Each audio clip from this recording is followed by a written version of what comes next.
এই বাংলাদেশের মধ্যে সিলেটের মধ্যে অন্যতম একটা ইউনিভার্সিটি, একটা মাখরাজ, একটা স্থান, একটা জায়গা ফুলতলি সাহেব বাড়ি আমাদের জন্য বিশাল একটা জায়গা।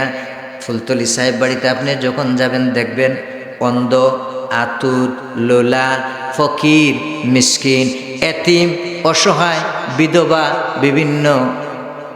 বিভিন্ন ক্ষতিগ্রস্তের মধ্যে যারা আছেন এদেরকে সাহায্য দান, অন্ন দান, খাবার দান, গড় দান। সুবহানাল্লাহ বলেন। হাজারো এতিমদেরকে লালন পালন করা হয়। এগুলা যদি আপনি দেখেন তাইলে আপনার মনের মধ্যে আগ্রহ জাগবে।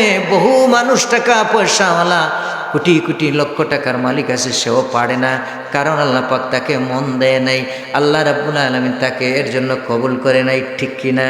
কিন্তু দেখবেন লোকটা অসহায়, গরিব, এমনও লোক আছে বিভিন্ন জায়গায় 10-5 জন এতিমকে, অসহায়কে লালন পালন করতেছে তার তৌফিক থেকে। আল্লাহ রাব্বুল আলামিন তার মনকে তো বড় বৃদ্ধি প্রশস্ত করে দিয়েছেন। এর জন্য আল্লাহ রাব্বুল আলামিন তাকে কবুল এবং মঞ্জুর করেছেন। বলুন সুবহানাল্লাহ। ফুলতলি সাহেব বাড়িতে এই যে রমজান মাসে হাজার হাজার ছাত্রদেরকে খানা দেওয়া হচ্ছে, ইফতারের সময় হাজার হাজার ছাত্রদের ইফতার দেওয়া হচ্ছে নিয়মিত সারা মাস। সেহরির সময় সেহরি দেওয়া হচ্ছে। কোরআন শিক্ষা করার জন্য তারা সেখানে জড়ো হয়েছে। দেশ বিদেশ থেকে ছাত্ররা জড়ো হয়েছে। দেশ বিদেশ থেকে কোরআন পিপাসুরা সেখানে গিয়ে জমায়েত হয়েছেন। আরও 10-12 দিন পরে এদেরকে বিদায় দেওয়া হবে। যাইয়া দেখেন কত লক্ষ লক্ষ টাকা এদের তোলে বেগ হচ্ছে।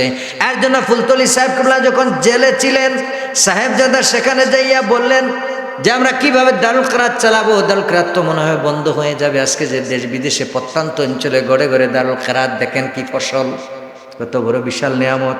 সাহেব কিবলা জেলে থাকা অবস্থায় সাহেবজাদারা যখন বললেন যে দারুল কেরাত মনে হয় বন্ধ হয়ে যাবে, আমরা আর তো মনে হয় পারবো না, ফুলতলি সাহেব বললেন কোনো প্রয়োজন নাই, কেন বন্ধ হবে? তোমরা আমার জমিগুলা বেচতে থাকো আর দারুল কেরাত চালাইতে থাকো। বলুন সুবহানাল্লাহ।